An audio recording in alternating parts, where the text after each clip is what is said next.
xalifani taxtga chiqishi sharafiga Chavgon bahsi uyushtiriladi-da.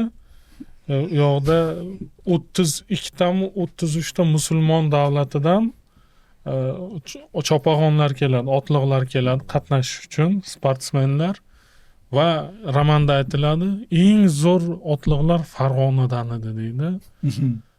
Shu bahs bo'ldi, Ozarbayjon otliqlar yutib ketdi farg'onaliklarni deydi.